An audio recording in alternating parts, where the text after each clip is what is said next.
పరిశుద్ధాత్మదేవా, నీ ప్రసన్నతకై కృతజ్ఞతలు దేవా. మా హృదయములు నీ ప్రశస్తమైన సన్నిధిలో నెమ్మది నందుచున్నవి తండ్రి, ఆదరణ నొందుచున్నవి దేవా, ధైర్యము నొందుచున్నవి, కృప నొందుచున్నవి. నీ సహాయము, నీ వాత్సల్యత, నీ మహాకృప అత్యధికముగా నా తండ్రి నీ ప్రజల మీద బహుగా కుమ్మరించమని హృదయములను తెరచినందుకు వందనములు చెల్లించుచు యేసు నామమున ప్రార్థిస్తున్నాము తండ్రి, ఆమేన్. హల్లెలూయా. కూడా దయచేసి కూర్చోవాలి. చిన్నపిల్లలు సండే స్కూల్కి వెళ్ళాలి.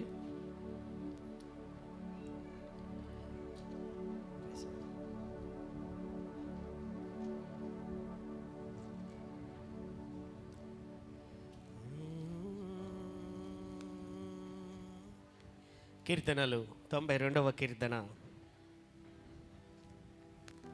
మధ్యాహ్నము గత కాలము గురుపోతు కొమ్ము వలె నీవు నా కొమ్ము పైకెత్తితివి. హల్లెలూయా. రాబోయే కాలంలో అనేకమైన సాక్ష్యాలు వినబోతున్నాము. గురుపోతు కొమ్ము వలె అనేకుల కొమ్ములను ఆయన హెచ్చించుచు వెళ్తున్నాడు. హల్లెలూయా. నేను వింటున్నాను, నాకు ఫోన్ చేసి చెప్తున్నారు. హల్లెలూయా. రాబోయే దినాలలో సాక్ష్యముగా అన్నింటినీ పంచుకోబోతున్నారు. ఉద్యోగములలో హెచ్చింపు కలుగుతుంటున్నది. అబ్రాడ్ ప్లాన్స్ని ప్రార్థన చేసిన వారు అబ్రాడ్కి వెళ్ళబోతుంటున్నారు. గర్భములు తెరవబడుతుంటున్నాయి. గొప్ప విడుదల కలుగుతుంటున్నది. ఉద్యోగములు పొందుకొనై ఉంటున్నారు. హెచ్చింపు కలగనై ఉంటున్నది. హల్లెలూయా. అన్నింటినీ దేవుడు మార్గమును తెరచి గురుపోతు కొమ్ము వలె ఘనతను, రాజరికపు అధికారమును, హెచ్చింపును ఆయన దయచేయబోతున్నాడు. హల్లెలూయా. దేవుని యొక్క మహాకృపలో వివాహములు ఘనముగా జరగబోచున్నవి. ఆమేన్. అన్నింటినీ యొక్క సంవత్సరంలో దేవుడు వాగ్దానము చేసిన ప్రతి దానిని కూడా ఒక్కొక్కటిగా ఆయన నెరవేర్చుకుంటూ వెళ్తున్నాడు. అన్నిటికంటే గొప్పదిగా హల్లెలూయా పరిచర్యల యొక్క కొమ్మును హెచ్చించబోతున్నాడు. ఆమేన్. రాబోయే దినములలో నూతన మందిరం యొక్క ప్రవేశము కూడా దేవుని యొక్క మహాకృపలో ఉండబోతుంటున్నది. ఖచ్చితంగా 3, 4, 5 నెలలు ఈ టైంలో దేవుని యొక్క మహాకృపలో దేవుడు దానిని జరిగించి ముగించబోయి దానిని ప్రారంభించబోతున్నాడు. ఆమేన్. హల్లెలూయా. గట్టిగా చప్పట్లు కొట్టి దేవుని నామానికి మహిమ కలుగును గాక. Glory to Jesus. And another ఇదే వాక్యములో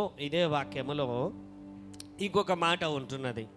క్రొత్త తైలముతో నేను అంటబడితిని. గురుపోతు కొమ్ము వలె కీర్తనలు 92వ కీర్తన 10వ వచనం. గురుపోతు కొమ్ము వలె నీవు నా కొమ్ము పైకెత్తితివి, క్రొత్త తైలముతో నేను అంటబడితిని. హల్లెలూయా. మై ఫేవరెట్ సబ్జెక్ట్ పరిశుద్ధాత్మ దేవుని గురించి. క్రొత్త తైలముతో నేను అంటబడితిని. హల్లెలూయా.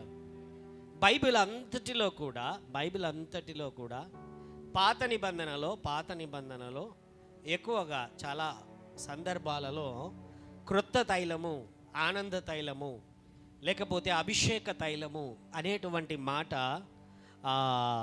అనేక మార్లు ఉపయోగించబడుతూ వచ్చింది. హల్లెలూయా. ఈ తైలమును అనేక మార్లు బైబిల్ అంతటిలో కూడా ఉపయోగించుకుంటూ వచ్చారు. ఒక వాక్య భాగానికి నేను తీసుకుని వెళ్తాను. 1 సమూయేలు 16వ అధ్యాయం 12వ వచనం. 1 సమూయేలు 16వ అధ్యాయం 12వ వచనం. అతడు వానిని పిలువనంపించి లోపలికి తోడుకొని వచ్చెను. అతడు ఎర్రని వాడును, చక్కని నేత్రములు గలవాడును, చూచుటకు సుందరుడైన వాడునై ఉండెను. అతడు రాగానే, నేను కోరుకున్నవాడు ఇతడే, నీవు లేచి వానిని అభిషేకించమని యెహోవా సెలవీయగా, సమూయేలు తైలపు కొమ్మును తీసి వాని సహోదరుల ఎదుట వానికి అభిషేకము చేసెను. నాట నుండి యెహోవా ఆత్మ దావీదు మీదికి బలముగా వచ్చెను. తరువాత సమూయేలు లేచి రామాకు వెళ్ళిపోయాను. హల్లెలూయా. ఈ సందర్భం ఏంటంటే, సమూయేలుకు దేవుడు చెప్తాడు, సౌలును నేను తృణీకరించాను, సౌలును నేను త్రోసివేశాను, ఇక నా ప్రజల మీద అతడు రాజుగా ఉండడానికి వీలు లేదు. నేను ఒక వ్యక్తిని నా ఇష్టానుసారుడైనటువంటి వ్యక్తిని, నా హృదయానుసారుడైన వ్యక్తిని, ఒక వ్యక్తిని నేను రాజుగా ఇశ్రాయేలు ప్రజల మీద అభిషేకించబోతున్నాను. నీవు వెళ్ళి అతనిని అభిషేకించు. నూనె బుడ్డి తీసుకుని, నూనె తైలపు కొమ్ము తీసుకుని, అంటే వారు ఏం చేసేవారంటే ఏదైనా ఒక జంతువు, లేకపోతే గొర్రెదో పొట్టేలుదో, లేకపోతే ఒక జంతువు యొక్క కొమ్మును తీసుకొని దానిలోనికి ఆలివ్ ఆయిల్ తీసుకొని వాళ్ళు ఏం చేసేవాళ్ళంటే ఒలీవల నూనె దాన్ని తీసుకొని వెళ్ళేటువంటి వారు. ఆయిల్ పాత నిబంధన అంతటిలో అనేక మార్లు మనం చూస్తాం. ఏంటనంటే సమూయేలుతో దేవుడు చెప్తున్నాడు, సమూయేలా, నువ్వు వెళ్ళి నేను చూపించేటువంటి ఒక వ్యక్తికి నువ్వు అభిషేకం చెయ్యి. అతన్ని ఇశ్రాయేలు దేశం మీద రాజుగా నేను చేయబోతున్నాను. ఎవరయ్యా అంటే బెత్లెహేమీయుడైనటువంటి యెషయి కుమారులలో ఒకడు. హల్లెలూయా. ఆయన వెళ్ళాడు, ఇంటిలోనికి వెళ్ళినటువంటి తర్వాత అక్కడ ఉన్న వారందరూ కూడా వచ్చి నిలబడినప్పుడు సమూయేలు అనుకున్నాడు పెద్దవాడై ఉండొచ్చు అని. తర్వాత కాదు అని దేవుడు చెప్పాడు. తర్వాత ఒక్కొక్కడిగా అక్కడ చూచిన తర్వాత అక్కడ ఉన్న వారిలో లేడు.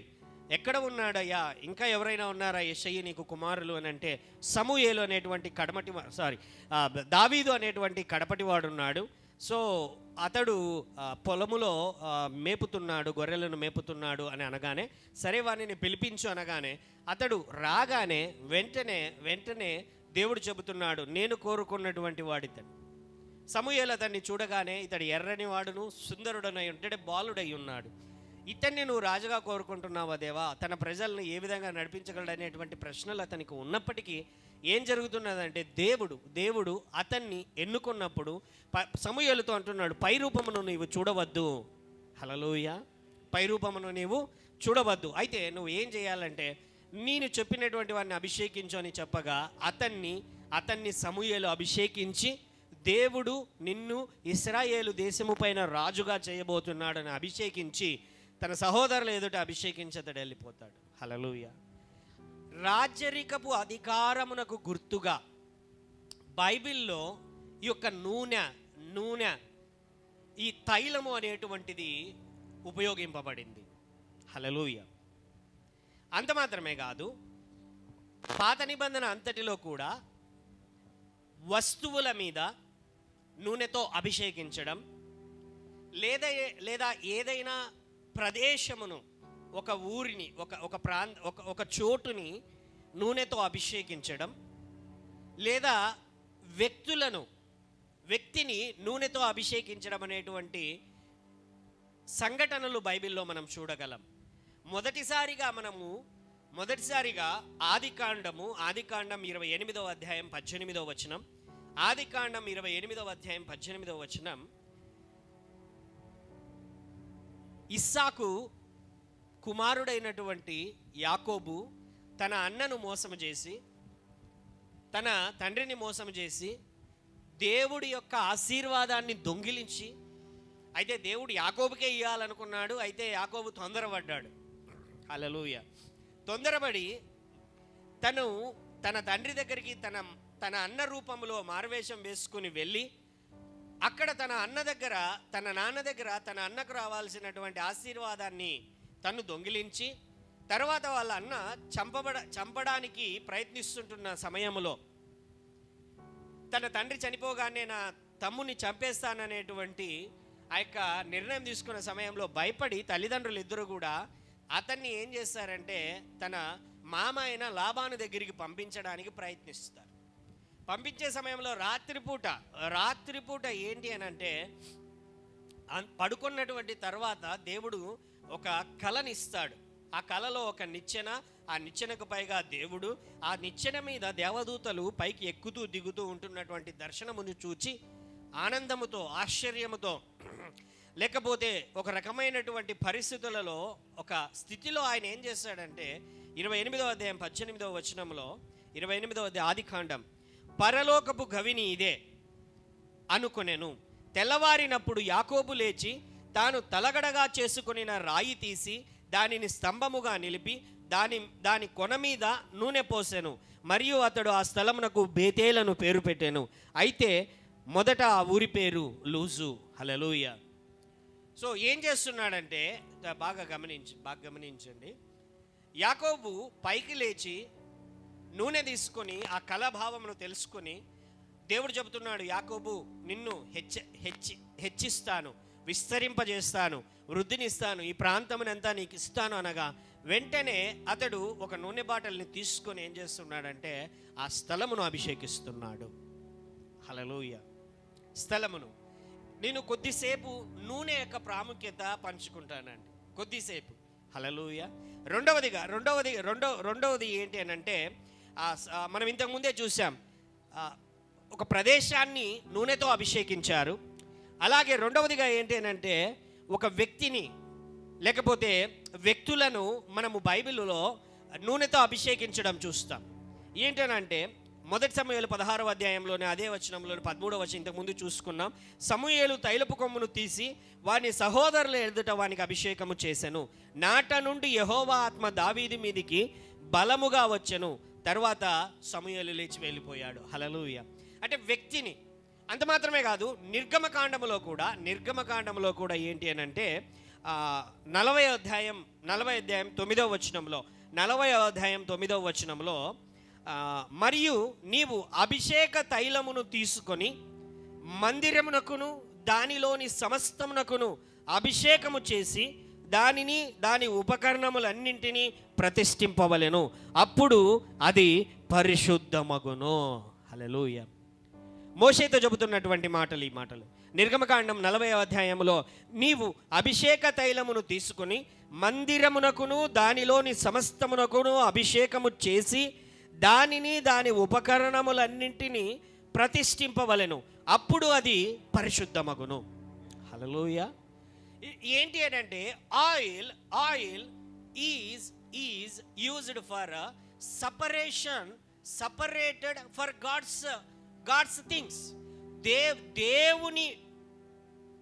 దేవుడు ఏర్పాటు చేసుకున్న వ్యక్తులను, దేవుని కొరకు ఏర్పాటు చేయబడినటువంటి వస్తువులను, దేవుని కొరకు ఏర్పాటు చేసుకున్నటువంటి స్థలమును ప్రత్యేకపరచుకోవడానికి, గట్టిగా చెప్పండి, ప్రత్యేకపరచుకోవడానికి. హల్లెలూయా. దేవుడు ఏం చేస్తున్నాడంటే వాటిని ఫస్ట్ నూనెతో అభిషేకిస్తున్నాడు. హల్లెలూయా. బైబిల్లో దానియేలు గ్రంథములో దేవుని యొక్క వస్తువులన్నీ కూడా నెబుకద్నెజరు గుర్తుకు రావట్లేదండి రాజు, నెబుకద్నెజరా లేకపోతే అర్థహాషస్సా, ఎగ్జాక్ట్గా గుర్తుకు రావట్లేదు కానీ ఆ రాజు పేరు. అయితే ఏమవుతుందంటే తను పెద్ద విందు చేయిస్తాడు. తన యొక్క కోటలో విందు చేయించినటువంటి తర్వాత అప్పటికే దేవుని యొక్క మందిరము కూల్చబడి చరిత్రలో ఆ వస్తువులన్నీ ఏవైతే ఇప్పుడు అభిషేకించారో, మోషే అభిషేకించాడో, తర్వాత సొలొమోను సమయంలో అభిషేకించారో నూనెను పోసి, ఆ పాత్రలన్నీ కూడా వారు తీసుకొని వెళ్ళి దోపుడు సొమ్ముగా తీసుకుని వెళ్ళి వారి యొక్క ఖజానాలో సపరేట్గా పెట్టారు.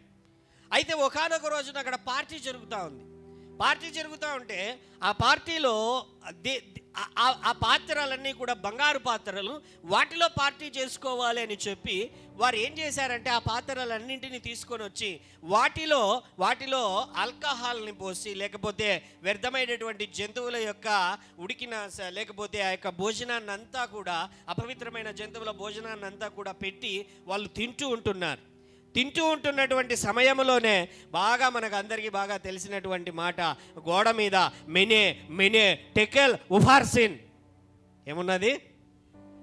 రాజా, తక్కెడలో నీ కొలత చూడగా నీ పని అయిపోయింది, తక్కెడలో నీ కొలత చూడగా నీ పాపము పండింది. ఈ రోజు రేపటి లోపల నీ రాజ్యము నీ యొద్ద నుంచి తొలగింపబడుతుంది. హల్లెలూయా. See, God had separated his things. దేవుడు తనకు చెందినటువంటి వస్తువులను, తనకు చెందినటువంటి వ్యక్తులను, తనకు చెందినటువంటి ప్రాంతమును ప్రత్యేకపరుచుకున్నాడు. అందుకనే గమనించండి, సౌలు పాపము చేసినప్పటికీ, సౌలును దేవుడు తృణీకరించినప్పటికీ సమూయేలు అతన్ని అభిషేకించాడు కాబట్టి దావీదుకు 2 సార్లు అవకాశం వస్తుంది. 2 సార్లు అవకాశం వస్తుంది. ఏంటంటే చంపడానికి. ఆల్రెడీ దావీదు అభిషేకింపబడినప్పటికీ కూడా దానిని లెక్క చేయకుండా సౌలు తనను చంపడానికి ప్రయత్నిస్తున్నటువంటి సమయంలో దావీదుకే 2 సార్లు అవకాశం వస్తుంది చంపడానికి. అతడు కత్తి తీసుకొని అలాగా తన తల నరకడానికి కూడా అవకాశం ఉంది. అయినప్పటికీ కూడా ఒకటే మాట అంటాడనమాట, దేవుడు ప్రత్యేకపరచుకునిన వాడిని, దేవుడు అభిషేకించినటువంటి వాడిని నేను ఎలాగో ముట్టుదును. హల్లెలూయా, హల్లెలూయా. God's things. పాత నిబంధన అంతటిలో కూడా నూనె అనేటువంటి ఒక వస్తువును దేవుడు ఏం చేశాడంటే తను ఏర్పాటు చేసుకున్నటువంటి వారిని ప్రత్యేకపరచుకోవడానికి, ప్రత్యేకము చేసి వారిని మీద కనుదృష్టి నిలపడానికి, ఇది నా సొత్తు, నాకు చెందినది, నా వస్తువు, నా వారు, నా ప్రాంతము నాది అనేదానికి ముద్రగా నూనెతో అభిషేకము చేసేటువంటి వారు. That much of importance has given to the oil in the old testament. పాత నిబంధనలో అంత ప్రత్యేకమైనటువంటి గుర్తింపు ఆ నూనెకు ఇవ్వబడింది. హల్లెలూయా, హల్లెలూయా. అంటే కొత్త నిబంధనలోనికి వచ్చేసరికి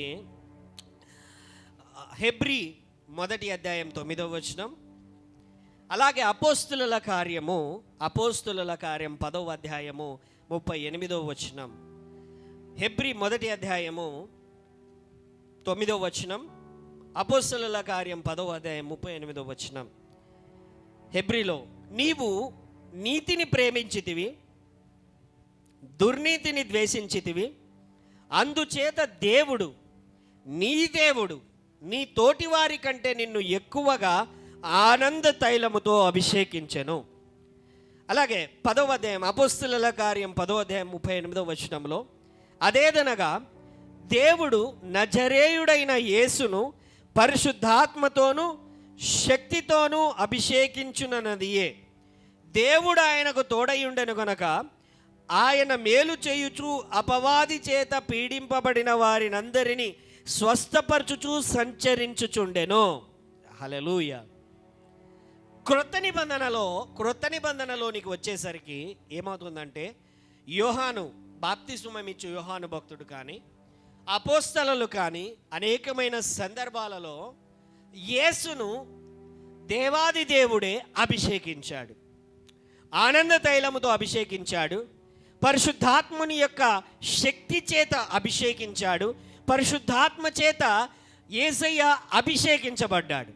ఎప్పుడైతే ఆయన యోర్దాను నదిలో నుండి బయటికి రాగా, నేను చెప్పేటువంటి మాటలు లోతుగా ఉంటున్నాయి, బైబిల్ బాగా చదవాలి, చక్కగా అర్థమవుతుంది. ఈ సత్యాలను మనము తెలుసుకున్నప్పుడు రాబోయేటువంటి రోజులలో మనము ఈ క్రొత్త తైలముతో అభిషేకింపబడుట, పరిశుద్ధాత్మతో అభిషేకింపబడుట అనేటువంటి విషయాలు మనము తెలుసుకున్నప్పుడు నమ్మండి, పరిశుద్ధాత్మ దేవుడు మీలో సంపూర్ణ నివాసము చేయుచు నీవు ఎలాగ అడుగు వేయాలో, ఎలాగ అడుగు వేయకూడదో, ఏమి చెయ్యకూడదో, ఏమి చెయ్యాలో నీలోనే ఉండి నిన్ను నడిపించేటువంటి స్థితిలోనికి నువ్వు వెళ్తావు. హల్లెలూయా. పరిశుద్ధాత్మ దేవుని యొక్క శక్తి చేత నింపబడి ప్రవచనములను నీవు పలకగలవు, క్రొత్త కళలను నీవు క్రందువు, కొత్త భాషలను నీవు మాట్లాడదవు, నీవు శక్తిని పొందుకుంటావు, నీవు అభిషేకించబడతావు, నీవు ప్రార్థన చేయగా దయ్యములు వెళ్ళగొట్టబడతాయి. హల్లెలూయా. అంతటి స్థితిలోనికి ఆత్మశక్తి చేత మనము నింపబడి ముందుకు వెళుదుముగాక. ఆశపడదామండి, ఆశపడదాం. పరిశుద్ధ ఆత్మదేవా నన్ను నింపండి దేవా, నా ఆత్మ నీ ఆత్మతో ఎల్లప్పుడూ కలుసుకుని ఉండాలి దేవా, నింపబడాలి దేవా. నేను నార్మల్గా బైబిల్ చదవడం వేరు, హల్లెలూయా, డైలీ పోర్షన్ అని బైబిల్ చదవడం వేరు, పరిశుద్ధాత్మను పొందుకొని బైబిల్ చదవడం వేరు. హల్లెలూయా. నీ కన్నులు తెరవబడతాయి, సత్యములను తెలుసుకుంటావు, శక్తిని పొందుకుంటావు, అభిషేకించబడతావు, ఆత్మచేత నువ్వు నడిపింపబడతావు. నీవు పలికితే అనేకమైనటువంటి విషయాలు నెరవేర్పులోనికి వస్తాయి. Hallelujah. That much of power you are going to get. నీ ఆత్మచేతని, పరిశుద్ధాత్మచేత నీ ఆత్మ ప్రభావితము చేయబడుతుంది. ఆమేన్. హల్లెలూయా. యేసు భూమి మీద శరీర రూపములో ఆయన జన్మించాడు. ఎప్పుడైతే యోర్దాను నదిలో బాప్తిస్మమిచ్చు యోహాను చేత ఆయన బాప్తిస్మము పొందిన తర్వాత ఆయన ఒడ్డుకు రాగా బైబిల్ చెబుతున్నది, వెంటనే పరిశుద్ధాత్మ దేవుడు పావుర రూపములో ఆయన మీదకు వచ్చి పరిశుద్ధాత్మ చేత ఆయనను అభిషేకించాడు. హల్లెలూయ. పావుర రూపములో ఆయన మీదకు వచ్చి, ఆ తరువాత బైబిల్ చెబుతున్నది, మత్తయి సువార్తలో, లూకా సువార్తలలో చెప్పబడుతున్నది, ఆయన ఆత్మపూర్ణుడై ఆత్మచేత, హల్లెలూయ, ఆత్మపూర్ణుడై ఆత్మచేత అరణ్యములోనికి శోధింపబడుటకు కొనిపోబడెను. ఆమేన్. బాప్తిస్మం ఇచ్చి యోహాను అంటున్నాడు, అయ్యా నేను నీళ్ళల్లోనే బాప్తిస్మం ఇవ్వగలను. ఎలాగా? నీళ్ళల్లోనే బాప్తిస్మం ఇవ్వగలను. అయితే నా తర్వాత ఒక ఆయన వస్తున్నాడయ్యా, హల్లెలూయా, ఆయన పరిశుద్ధాత్మలో, అగ్నితోను పరిశుద్ధాత్మతోను మిమ్మును అభిషేకించును. ఎంత గొప్ప ధన్యత తెలుసా అండి, ఎంత గొప్ప ధన్యత తెలుసా? పాత నిబంధన అంతటిలో కూడా ప్రజలందరూ కూడా నెక్స్ట్ యుద్ధానికి వెళ్ళాలా వెళ్ళకూడదా, నెక్స్ట్ ఏదైనా పని చెయ్యాలా చేయకూడదా అంటే ఎవరో ఒక ప్రవక్త దగ్గరికో యాజకుని దగ్గరికో వెళ్ళాల్సిందే, వాళ్ళ దగ్గర ఎంక్వైరీ చేయాల్సిందే. హల్లెలూయా. అయితే బాగా గమనించండి, క్రొత్త నిబంధనలోనికి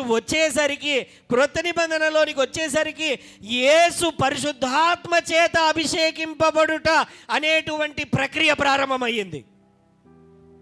ఇప్పుడు అందరూ కూడా అపోస్తుల కార్యం 2వ అధ్యాయం అందరూ తెరవాలి బైబిల్ని. అపోస్తుల కార్యం 2వ అధ్యాయము. అందరూ ఒక చోట కూడి ఉండిరి. అప్పుడు వేగముగా వీచు బలమైన గాలి వంటి ఒక ధ్వని ఆకాశము నుండి అకస్మాత్తుగా కలిగి వారు కూర్చుండి ఉన్న ఇల్లంతయు వ్యాపించెను. ఏ రోజంటే ఇది జరిగినదండి? యేసుప్రభు వారు మరణించారు, తిరిగి లేచారు. లేచిన తర్వాత 40 రోజుల పాటు ఆయన శిష్యులతో భూమి మీదనే సంచరించారు. గలిలయకి వెళ్ళాడు ఆయన, తర్వాత యూదయ ప్రాంతంలో తిరిగాడు ఆయన. హల్లెలూయా. తర్వాత ఆయన ఒలీవల కొండ మీద దగ్గరకు వచ్చాడు.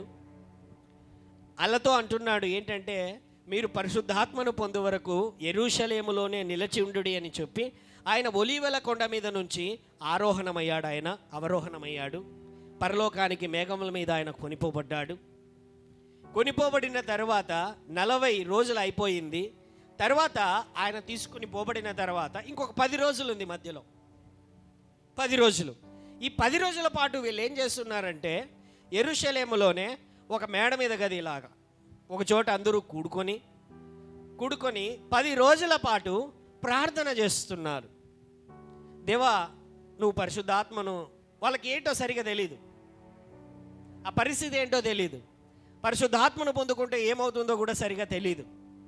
అయితే ఆయన అన్నాడు కదా అని చెప్పి వారందరూ కూడా ఏం చేస్తున్నారంటే, మేడ మీద గదిలో అందరూ ప్రార్థన చేసుకొనుటూ దేవుని సన్నిధిలో వారు మొరపెడుతూ ఉంటుండగా ఒక 10 రోజుల తర్వాత, అంటే 50వ రోజున, పెంతే కోస్ట్ అని అంటే అది 50 అని అర్థం అనమాట.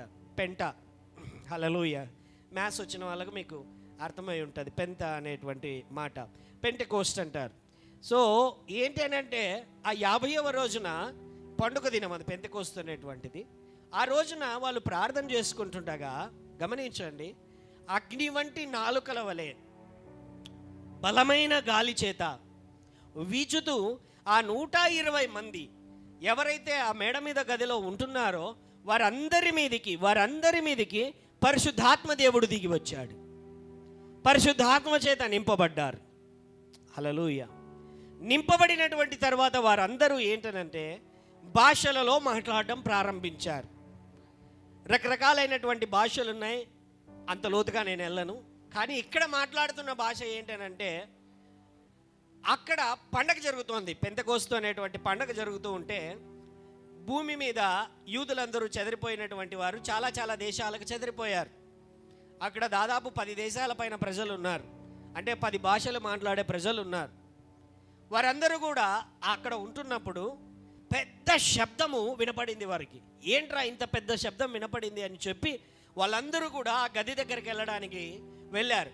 అంతకు మునుపే పరిశుద్ధాత్మ దేవుడు వారి మీదికి దిగిరాగా వారందరూ కూడా శక్తి చేత ఆత్మ చేత అభిషేకింపబడ్డ తర్వాత వారు భాషలు మాట్లాడడం మొదలుపెట్టారు. ఏం భాషలు మాట్లాడారబ్బా అని అంటే, అక్కడ ఈ 10 దేశాల వారు ఎవరైతే వచ్చారో వారికి తెలిసినటువంటి భాష, వారు మాట్లాడేటువంటి మదర్ టంగ్ ఏదైతే ఉందో, హల్లెలూయా, వారు ఏంటి అని అంటే చరిత్రలో ఒక చిన్న సంఘటన, whether it is true or not I don't know, కానీ నేను చదివాను. ఏంటి అని అంటే కేరళ నుంచి ఒక వ్యక్తి ఆ రోజు ఆ పండగకు వెళ్ళాడు అని చెప్పి ఒక చిన్న మాట నేను చదివాను. హల్లెలూయా. కేరళ నుంచి ఒక వ్యక్తి అక్కడ జరుగుతున్న ఆ పండగకు వెళ్ళాడు అని నేను విన్నాను, చదివాను. చెబుతూ ఉంటే ఒక దైవజనుడు, మంచి పేరు కలిగినటువంటి చరిత్రకారుడైనటువంటి దైవజనుడు, ఆయన చదివి ఆయన చెప్పినప్పుడు నేను విన్నాను. హల్లెలూయా. మొట్టమొదటిసారిగా భారతదేశానికి సువార్త ఏ ప్రాంతంలోనికి తీసుకొని రాబడింది? ఎక్కడ? హల్లెలూయా. ఎక్కడికి? కేరళకి. That is the proof. ఏంటి అని అంటే ఇక్కడి నుంచి వెళ్ళినటువంటి వ్యక్తి కూడా బహుశా అక్కడ ఉన్నాడేమో, ఎగ్జాక్ట్గా ఐ డోంట్ నో. నేనైతే చరిత్రలోనికి తొగి చూడలేదు. బాగా నమ్మకస్తుడైనటువంటి చరిత్రకారుడే దైవజనుడు చెప్పినటువంటి మాట నేను విన్నాను, మీతో పంచుకుంటున్నాను. అయితే నెక్స్ట్ ఆ 120 మందిలో తోమా కూడా ఉన్నాడు. హల్లెలూయా. తోమా కూడా ఉన్నాడు. I don't know exactly. బహుశా కొంకిని కూడా మాట్లాడిన, మలయాళం కూడా మాట్లాడినారేమో కూడా తెలియదు. అక్కడికి వెళ్ళినటువంటి తర్వాత ఆ 10 దేశాల వారు, ఆ 10 దేశాల పైన ఉన్నటువంటి వారు, వీరు భాషలతో మాట్లాడడం చూసి ఉదయముగానే వీళ్ళు ఏమన్నా తాగారా ఏంటి? తాగారా ఏంది ఇలాగున్నారు వీళ్ళు, ఏందో అలా చేస్తున్నారు, ఇలా చేస్తున్నారు, ఇది చూస్తే మా ఊరి భాష మాట్లాడుతున్నారు, ఆ ఊరికి వీళ్ళు ఎప్పుడు వచ్చిన మొఖాలే కాదే. హల్లెలూయా. ఏం మాట్లాడుతున్నారు మీరు, మా భాషలు మాట్లాడుతున్నారు, ప్రొద్దున్నే ఏమైనా తాగారా మీరు అందరూ కూడా అని వాళ్ళను అడగగా, అయ్యా మేము తాగలేదు, ఆమేన్, అభిషేకింపబడ్డాము, క్రొత్త తైలముతో మేము అభిషేకింపబడ్డాము, క్రొత్త ఆత్మతో మేము అభిషేకింపబడ్డాము. హోలీ స్పిరిట్ గాడ్తో, పరిశుద్ధాత్మ దేవునితో ప్రయాణము చాలా చక్కగా ఉంటుందండి, చాలా ప్రత్యేకంగా ఉంటుంది, చాలా సంతోషంగా ఉంటుంది, నెమ్మదిగా ఉంటుంది. చుట్టూ కఠినమైన పరిస్థితులు మనకు కనబడుతున్నా, నిరాకారమైనటువంటి పరిస్థితులు, మార్గము లేనటువంటి పరిస్థితులు, అర్థము కాని పరిస్థితులు, అసలు ఎవరి వల్ల కూడా కానటువంటి పరిస్థితులు కనబడుతుంటున్నప్పటికీ కూడా పరిశుద్ధాత్మ దేవుడు నీలో నుండి నీతో మాట్లాడి ఆ సమయములో నువ్వు ఏమి చెయ్యాలో నీతో చెప్పేటువంటి దేవుడు. హల్లెలూయా. He talks. ఆయన మాట్లాడతాడు. ఎలా మాట్లాడతాడు అంటే, బైబిల్ చదువు, పరిశుద్ధాత్మను పొందుకో, నీతోనే మాట్లాడతాడు. అప్పుడు వచ్చి నువ్వు చెప్తావు దేవుడు నాతో మాట్లాడినాడు అని. అప్పుడు నేను కూడా నిన్ను ప్రశ్నిస్తా, ఎలా మాట్లాడినాడు దేవుడు నీతో అని. ఎట్లా మాట్లాడినాడో తెలియదు కానీ నాకు అర్థమైందని నువ్వే చెప్తావు. హల్లెలూయా. రుచి చూసి, అందుకనే దేవుని వాక్యం చదువు, రుచి చూసి ఆయన దయాళుడని, మంచివాడని, ఆయన వాత్సల్యపూర్ణుడని చెబితే కాదు, రుచి చూసి తెలుసుకోవాలని బైబిల్ చెబుతుంది. హల్లెలూయా. నీ కష్టములు వచ్చినప్పుడు, నీ ఇరుకులు వచ్చినప్పుడు, నీకు ఇబ్బందులు వచ్చినప్పుడు, అయ్యా నువ్వు మొరపెట్టగా దేవుడు వాటిని నీ ప్రార్థనను బట్టి తొలగించినప్పుడు, హల్లెలూయా, రుచి చూచి తెలుసుకొనుట. దేవా నువ్వు నాతో మాట్లాడని బైబిల్ తెరిచినప్పుడు ఆయనతో నీతో మాట్లాడుతున్నాడో అది రుచి చూచి తెలుసుకొనుట. నిరాకారమైనటువంటి జీవితములను, నిరాకారమైనటువంటి రూపములను ఒక సుందరమైన రూపముగా మార్చగలిగినటువంటి దేవుడు, సుందరమైన జీవితములుగా మార్చగలిగినటువంటి దేవుడు. ఆదికాండం మొదటి అధ్యాయం అందరూ కూడా బైబిల్ తెరవాలి. ఆదికాండం మొదటి అధ్యాయం రెండవ వచనములో భూమి నిరాకారముగాను శూన్యముగాను ఉండెను, చీకటి అగాధ జలము పైన కమ్మి ఉండెను, దేవుని ఆత్మ జలముల పైన అల్లాడుచుండెను. హల్లెలూయా, హల్లెలూయా. మెన్ ఆఫ్ గాడ్ సేస్, దేవుని యొక్క బిడ్డలు, గొప్ప దైవజనులు చెప్తారు, భూమి ఆకారం, ఫామ్లెస్ నిరాకారముగా ఉండెను. హల్లెలూయా. అయితే దేవుడు మొదటి వచనంలో దేవుడు భూమి ఆకాశములను, ఇంగ్లీష్లో అయితే హెవెన్స్ అండ్ ద ఎర్త్ అని ఉంది. హెవెన్స్, మొదట హెవెన్సే తయారు చేయబడ్డాయి, తర్వాతే ఎర్త్. హల్లెలూయా. ఏమంటే ప్రాస కోసమని బైబిల్లో తెలుగులో భూమి ఆకాశము, లేకపోతే దాన్ని ఆకాశములు భూమి అని రాయాలి. హల్లెలూయా. అయితే ఏమైనదంటే ఆకాశములు భూమిని తయారు చేసిన తర్వాత అక్కడ ఉంది కదా, మరి ఎందుకు నిరాకారంగా దేవుడు తయారు చేశాడు? God did not made like that. దేవుడు అలాగ తయారు చేయలేదు. మొదటి వచనంలో భూమి ఆకాశములను ఆయన సృజించిననున్నది. రెండవ వచనమునకు వచ్చేసరికి భూమి నిరాకారముగా. సూర్యుడు నిరాకారముగా ఉన్నాడా? మరి చంద్రుడు నిరాకారముగా ఉన్నాడా? హల్లెలూయా. భూమి మాత్రమే నిరాకారముగా ఉన్నది. హల్లెలూయా. గమనించండి, ఎప్పుడైతే శత్రువైనటువంటి అపవాది అయిన సాతాను త్రోయబడ్డాడో, వాడు భూమి మీదకి త్రోయబడ్డాడు. భూమి ఆకారమును కోల్పోయేటువంటి విధముగా చరిత్ర, లేకపోతే గొప్ప గొప్ప దైవజనులు చెబుతారు. There is a vast time gap. మీరు కావాలంటే గూగుల్లో మీరు సెర్చ్ చేయండి, వెబ్లో గ్యాప్ థియరీ అని కొట్టండి. చాలామంది చెప్తారు మొదటి వచనానికి బైబిల్లో రెండవ వచనానికి మధ్య కోట్ల సంవత్సరాలు గడిచిపోయింది. ఎన్ని సంవత్సరాలు? కోట్ల సంవత్సరాలు గడిచిపోయింది. ఆ మధ్యలోనే ఈ డైనోసార్లు, లేకపోతే రకరకాలైనటువంటి జంతువులు, ఆ మధ్యలోనే అవన్నీ కూడా తుడుచుకొని పోయాయి అని చెప్పి బైబిల్ చెప్తుంది. హల్లెలూయా. ఎప్పుడైతే నిరాకారముగా ఉంటున్నదో భూమి, అప్పుడు ఏం జరుగుతున్నదంటే బైబిల్లో పరిశుద్ధాత్మ దేవుడు ఆకారములోనికి తీసుకొని వస్తున్నాడు. హల్లెలూయా. నిరాకారముగా శూన్యముగాను ఉండెను, చీకటి అగాధ జలము పైన కమ్మి ఉండెను, దేవుని ఆత్మ జలముల పైన అల్లాడుచుండెను. ఎప్పుడైతే నిరాకారముగా ఉన్నటువంటి దానిని, ఎప్పుడైతే దేవుడు వెలుగు కలగగా, నీరు భూమి సపరేట్ చెయ్యమనగా, జంతువులన్నీ జన్మించమని దేవుడు చెప్పగా, గమనించండి, పరిశుద్ధాత్మ దేవుడు ఇక్కడ గొప్ప పని చేశాడు. ఆయన వీటన్నింటినీ సృజించుకుంటూ ఒక ఆకారములోనికి ఆయన తీసుకొని వచ్చి సుందరమైనటువంటి వనముగా ఏదేనును తయారు చేసినటువంటి వాడు పరిశుద్ధాత్మ దేవుడే. హల్లెలూయా, హల్లెలూయా. బాగా గమనించండి. విషయం ఏంటంటే మట్టికి జీవమునిచ్చే శక్తి ఉంది. ఏమండి? మట్టికి, సాయిల్కి జీవమునిచ్చే శక్తి ఉందా లేదా? హల్లెలూయా. ఉందా లేదా? చెప్పండి గట్టిగా. విత్తనం తీసుకొని భూమిలోకి వేయగానే ఎక్కడి నుంచి లైఫ్ వస్తుంది? అది ఆలోచించారా ఒక్కసారి? ఎక్కడి నుంచి లైఫ్ వస్తుంది? ఎప్పుడైతే భూమిలోనికి వేయబడినటువంటి విత్తనం మరణిస్తుందంట. విత్తనం మరణించి ఆ భూమిలో నుంచి లైఫ్ను పొందుకొని, జీవమును పొందుకొని హల్లెలూయా, అర్థమవుతున్నదా? జీవమును పొందుకొని అది తిరిగి జన్మిస్తుంది. From the earth. ఈవెన్ కావాలంటే మనం ఒక కుంపట్లోకి మన్ను వేసి పెట్టినా, ఒక విత్తనం వేసినా ఏం జరుగుతుంది? అది మొలుస్తుంది. అంటే మట్టికి జీవమునిచ్చే శక్తి ఉంది. హల్లెలూయ. మరి అలాగైతే అందరికీ ప్రశ్న,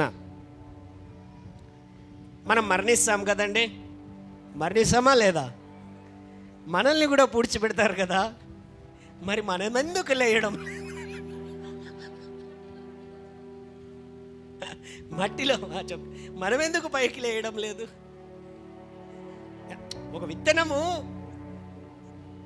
ఆ విత్తనం మన చేతిలో ఉన్నంత వరకు అది ఫలించదు. విత్తనం గాలిలో ఉన్నంత వరకు దానికి జీవం లేదు. మట్టిలోకి పడిన తర్వాతే, హల్లెలూయ హల్లెలూయ, ఎప్పుడైతే అది మట్టిలో నుంచి పడగా తర్వాత కొంతకాలంలో అది ఫలిస్తుంది. హల్లెలూయ. అయితే దేవుడు ప్రతి జంతువును, ప్రతి విత్తనమును, ప్రతి యొక్క వృక్షమును అన్నింటినీ కూడా, చేపలను వాటి భూమిలో నుంచి, సముద్రములో నుంచి ఆయన పుట్టించాడు. మనిషిని మాత్రమే మట్టిలో నుంచే పుట్టించాడు. మనిషిని మాత్రమే మట్టిలో నుంచే ఆయన పుట్టించాడు.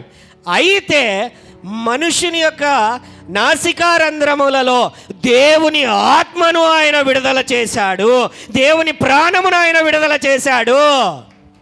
హల్లెలూయా. Understand this revolution. ఈ ప్రత్యక్షతను జ్ఞాపకం చేసుకోనండి. మనిషి శరీరం మాత్రమే మట్టి శరీరము, అందుకే మట్టిలో కలిసిపోతుంది. ప్రాణము దానిని దయచేసిన దేవుని దగ్గరకు, హల్లెలూయా, బైబిల్ చెబుతున్నది, రెండవ రాకడలో ఎందరైతే ఆయన యందు విశ్వాసం ఉంచి నిద్రించారో ఆయన రాకడలో వారందరినీ కూడా వెంట పెట్టుకొని రాగా ఈ మంటి శరీరము మహిమ శరీరముగా, ప్రాణము కలిగిన శరీరముగా దేవుడు తిరిగి పునరుజ్జీవితమును కలిగింపబోచున్నాడు. Hallelujah. That is our greatest hope. మనకున్నటువంటి గొప్ప నిరీక్షణ ఏమిటో తెలుసా? పరిశుద్ధాత్మ దేవుడు ఆయన యొక్క రాకడలో, రెండవ రాకడలో, యేసు యొక్క రెండవ రాకడలో మన శరీరం, మంటిలో కలిసిపోయిన ఈ శరీరము పైకి లేపబడుతుంది. అదే దేవుడు మనకిచ్చేటువంటి గొప్ప నిరీక్షణ. హల్లెలూయా. ఎలా వస్తాడు, ఎలాగ పైకి లేపుతాడంటే, విత్తనం ఎలాగ భూమిలో పడితే పైకి ప్రాణము కలుగుతుందో నువ్వు చెప్పు, అదే రూల్ ప్రకారము దేవుని యొక్క ఆత్మ చేత మనము నింపబడి ఆయన యొక్క మార్గంలో నడుచుచున్నటువంటి మనము, హల్లెలూయా, ఆయనతో పాటి మనము రాబోతున్నాము. మొదట మరణించిన వారు తరువాత సజీవులై నిలిచి ఉండేటువంటి మనము ఆయన రాకడలో అందరినీ కూడా ఆయన కొనిపోబోతున్నాడు. హల్లెలూయా. నిరాకారమైన పరిశుద్ధాత్మ దేవుడు మొదటగా బైబిల్లో కనపడేటువంటి చోట అదేనా, నిరాకారముగా. తరువాత దేవుడు జలముల పైన అల్లాడుతుండెను. ఆ జలములను ఈ జలములను సపరేట్ చేసింది పరిశుద్ధాత్మ దేవుడే. హల్లెలూయా. అన్నీ, ఏ నిరాకారమైన జీవితమునైనను సరే ఒక మంచి రూపములోనికి మార్చగలిగిన వాడు మన దేవుడు. రూతు ఆమె జీవితము నిరాకారమైపోయింది. She lost everything. తన భర్త ధనవంతుడని పెళ్లి చేసుకున్నది, ధనము పోయింది. తన భర్త పోయాడు, చివరికి ఒట్టి చేతులతో నిలబడింది. అయితే తన అత్త, వెళ్ళిపో అమ్మా, ఇంకా నా దగ్గర ఏమీ లేదు నీకు ఇవ్వడానికి, ఎవరు కుమారులు కూడా నాకు లేరు నీకు పెళ్లి చేయడానికి అని అంటే, ఆమె తీసుకున్న నిర్ణయం, నీ దేవుడే నా దేవుడు, నువ్వెక్కడుంటావు నేను అక్కడే ఉంటాను. జీవము కలిగినటువంటి దేవుని యొక్క చోటికి వెళ్ళింది ఆమె. జీవము కలిగినటువంటి దేవుడు ఉండేటువంటి చోటికి వెళ్ళింది. వెళ్ళిన తర్వాత ఒక దాసురాలిలాగా సమస్తాన్ని కోల్పోయింది. జీవితము నాశనం అయిపోయింది. కోల్పోయినటువంటి పరిస్థితులలో ఉంటున్న తన జీవితాన్ని దేవుడు మళ్ళీ సుందరమైనటువంటి జీవితముగా మార్చాడు. నిరాకారమైనటువంటి జీవితమును ఆకారము కలిగిన జీవితముగా మార్చాడు. ఐ హర్డ్ ఏ టెస్టిమోనీ, ఒక చక్కటి సాక్ష్యం 2007లో జరిగింది కాలిఫోర్నియాలో. ఒకసారి ఒక తల్లి తన 2 కూతుర్లని, ఒక కుమారుణ్ణి కారులో తీసుకొని వెళ్తా ఉంటే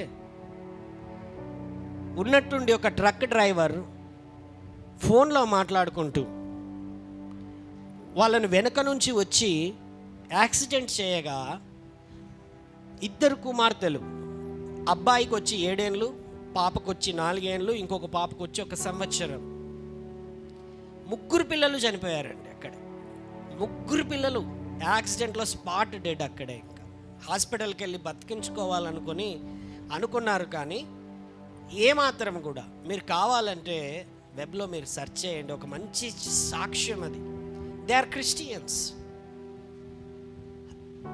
ఒక తల్లిగా, ఒక తండ్రిగా సమస్తాన్ని కోల్పోయి వారి సుందరమైన జీవితం, ఇంట్లో ఎప్పుడు నవ్వులు, మాటలు, ఆనందాలు ఉన్నటువంటి సుందరమైన జీవితం సమస్తము నాశనం అయిపోయింది. ఎవరు వర్ణించగలరు? టోటల్ అమెరికా అంతా కూడా ఈ యొక్క యాక్సిడెంటల్ న్యూస్ పాకిపోయి ప్రతి ఒక్కరూ బాధపడ్డారు, ప్రతి ఒక్కరూ ప్రార్థన చేశారు. చాలామంది అనుకుని ఉండవచ్చు, దేవుణ్ణి ఎందుకు కాపాడలేదు, దేవుడు ఎందుకు వాళ్ళని బ్రతికించలేదు, చిన్నపిల్లలు కదా అని చెప్పి నానా మాటలు కూడా అనుకున్నటువంటి వారు కూడా ఉండి ఉండవచ్చు. ఎంతగానో బాధపడ్డారు. అయితే ఆ ట్రక్ డ్రైవర్ కూడా వాళ్ళు ఎంక్వైరీ చేస్తే ఎవరు, అతను కూడా మంచివాడంట. అతను కూడా మంచివాడు, కైండ్ హార్టెడ్ మ్యాన్, అందరికీ సహాయం చేసేవాడంట. అనుకోని పరిస్థితులలో అతను ఏదో ఫోన్ వస్తే ఎత్తి మాట్లాడుతూ ఉంటే ఆ యొక్క కంట్రోల్ తప్పిపోయి ఆయన యాక్సిడెంట్ చేయగా వీళ్ళు 3 కూడా చనిపోయారు. ఆయనకు కూడా 3 పిల్లలు. జడ్జి గారు అడిగారంట, ఇతని వల్ల నీ కుటుంబం నాశనం అయిపోయింది, ఇతనికి ఏ శిక్ష వేయాలి అని అడిగితే ఆ కుటుంబం అన్నదంట, అయ్యా అతని గురించి మేము తెలుసుకున్నాము, ఆయన కూడా మంచి వ్యక్తి, పొరపాటున జరిగింది, నష్టపోయాము, మేమైతే ఆయనకి ఏ శిక్ష కూడా మేమేమి చెప్పము, మమ్మల్ని వదిలేయండి అని బాధతోనే వెళ్ళిపోయారంట. రూల్స్ ప్రకారము ఆయనకు 1 సంవత్సరం మాత్రమే జైలు శిక్ష విధించారు, వదిలేశారు. హల్లెలూయా. అయితే విత్ ఇన్ వన్ ఇయర్ వాళ్ళు బాధపడ్డారు. వాళ్ళ ఇంట్లోనికి వెళ్ళగా ఖాళీ, ఒంటరితనం. అయితే ఏమైనదంటే వారు ప్రార్థన చేసుకున్నారు, దేవుని పైన ఆధారపడ్డారు. ప్రభువా మాకు సహాయం చేయి, మాకు కనికరం చూపు. కంప్లీట్ లైఫ్ అంతా కొలాప్స్ అయిపోయింది, వాళ్ళ లోకం అంతా తలకిందలైపోయింది. హల్లెలూయా. అయితే ఏం జరిగిందంటే వారు ప్రార్థన చేసుకొని దేవుని సన్నిధిలో ఉంటుండగా ఆమె గర్భం దాల్చింది భార్య. మళ్ళీ చెకింగ్కి వెళ్ళినటువంటి తర్వాత చూడగా గర్భములో 3. హల్లెలూయా. గర్భములో 3. ఏంటి అని అంటే వాళ్ళు పుట్టిన తర్వాత చూడగా ఒక అబ్బాయి, 2 అమ్మాయిలు. ఒక అబ్బాయి, 3 అమ్మాయిలు. యూ కెన్ సెర్చ్, వాళ్ళ పేర్లు కూడా రాసుకున్నానండి. 2007లో జరిగింది. వాళ్ళ పేర్లు వచ్చి క్రిస్ అండ్ లోరీ. వాళ్ళ ఫొటోస్ కూడా పక్కపక్కన పెట్టి చూశాను. చనిపోయిన అబ్బాయి ఎలాగున్నాడు, ఈ అబ్బాయి అలాగే ఉన్నాడు. చనిపోయిన 2 అమ్మాయిలు ఎలాగున్నారో ఈ అమ్మాయిలు 2 కూడా అలాగనే ఉన్నారు. అయితే 7, 4, 1. అయితే విత్ ఇన్ 1 ఇయర్ మళ్ళీ 3 కూడా దేవుడు రీప్లేస్ చేశాడు. తిరిగి వాళ్ళ జీవితం, వాళ్ళను పట్టుకొని వాళ్ళు సాక్ష్యం చెబుతున్నారు, టీవీ న్యూస్ల్లో చెబుతున్నారు. గాడ్స్ గ్లోరీ, దేవునిని అందరూ గణపరచడం మొదలుపెట్టారు. హల్లెలూయా. మన జీవితములను సాతాను నిరాకారముగా చేయాలనుకొని చూస్తాడు, నష్టపరుస్తాడు. హల్లెలూయా. నాశనము చేయడానికి ప్రయత్నిస్తాడు. లేని సమస్యలను, నువ్వు దేవునిని వెంబడిస్తున్నందును బట్టి లేని సమస్యలను తీసుకొని వచ్చి నిరాకారముగా చేసి, నష్టపోయినటువంటి దానిగా చేసి, నాశనము చేసి ఆకారము లేని స్థితిలోనికి తీసుకొని రాగలడు. Hallelujah. That was my life. అటువంటి జీవిత పరిస్థితుల గుండా ఇక్కడ ఉంటున్న వాళ్ళందరికీ తెలుసు నా జీవితం వెళ్ళింది అని. నష్టపోయాను, తృణీకరింపబడ్డాను, త్రోసివేయబడ్డాను. పోలీసుల గొడవలు, కోర్టు గొడవలు, డబ్బు సమస్యలు, రాజకీయ నాయకుల గొడవలు, లేని పరిస్థితులన్నీ, అందరూ మీరే సాక్షులు, ఎవరో కాదు. సమస్తము కోల్పోయిన ఆకారము, జీవితము, భవిష్యత్తు ఏమీ తెలియని పరిస్థితి. హల్లెలూయా. నిరాకారమైనటువంటి జీవితమును ఇప్పుడు మీరు చూచుచున్నటువంటి వారే అప్పటి సాక్షులు ఇప్పటి సాక్షులు ఒక సుందరమైన ఆకారముగా దేవుడు మలచుచున్నాడు. Hallelujah. God is a miracle worker.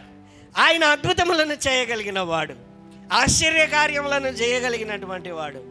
నీ పరిస్థితులు ఏవైనాను సరే అద్భుతముగా, నువ్వు ఏ స్థితిలో ఉంటున్నా, కోల్పోయిన పరిస్థితులలో ఉంటున్నా, నా పిల్లలు నీ మాట వినలేని పరిస్థితులలో ఉంటున్నా, నష్టపోతారనే పరిస్థితులలో నువ్వు అంటున్నా, దేవా నాకు సహాయం చేయి తండ్రి, నువ్వు విశ్వాసముతో మొరపెట్టినప్పుడు, దేవా సహాయము చేయని పరిశుద్ధాత్మ చేత నింపబడి నువ్వు ముందుకెళ్ళినప్పుడు దేవుడే నీ జీవితమును సమూలముగా మార్చగలిగిన వాడు, పరిస్థితులను మార్చగలిగినటువంటి వాడు, సహాయము చేయగలిగినటువంటి వాడు. Hallelujah. Nothing is impossible to the Lord. ఎందరైతే ఆయన ఆత్మ ద్వారా నడిపింపబడుదురో వారందరూ కూడా దేవుని కుమారులగుదురు. నేను అన్నాను కదండి, ఆయిల్ పోసి ప్రత్యేకపరుచుకున్నాడు అని. ఏమి ఆయిల్ పోసి ఆయన, హల్లెలూయా, క్రైస్తవులు అందరూ కూడా పరిశుద్ధాత్మ అనేటువంటి తైలము చేత ప్రత్యేకింపబడుతున్నారు. They are belongs to me, వారు నాకు చెందినవారు అని పరిశుద్ధాత్మ అభిషేకమును పొందుకొనుచు, పరిశుద్ధాత్మ చేత నింపబడుచు, పరిశుద్ధాత్మ తైలాభిషేకము పొందుకొనుచు వారు దేవుని కొరకు ప్రత్యేకమైన వారుగా సపరేట్ చేయబడుతున్నారు. హల్లెలూయా. అందుకే దేవుడు అంటున్నాడు, నిన్ను ముట్టేవాడు, హల్లెలూయా, నా అరచేతులలో నిన్ను చెక్కుకొని ఉన్నా, నీవు నా సొత్తు, నిన్ను ప్రత్యేకపరచుకొని ఉన్నాను, నన్ను వెంబడించు అని ఆ దేవాది దేవుడు నీతో చెబుతున్నాడు. Ask Holy Spirit God. ఈ యొక్క సందేశాలన్నీ కూడా రాబోయే దినాలలో లోతుగా పరిశుద్ధాత్మ దేవుని గురించి అనేకమైన విషయాలు, ద సింబల్స్ ఏవేవైతే signs of the Holy Spirit, పరిశుద్ధాత్మ దేవునికి సంబంధించిన లోతుగా మన ధ్యానము, క్రొత్త తైలముతో మనము అంటబడాలని, క్రొత్త తైలముతో మనం అభిషేకింపబడాలని, నింపబడాలని, హల్లెలూయా, ప్రార్థన చేయొచ్చు, దేవుని సన్నిధిని వెదకాలని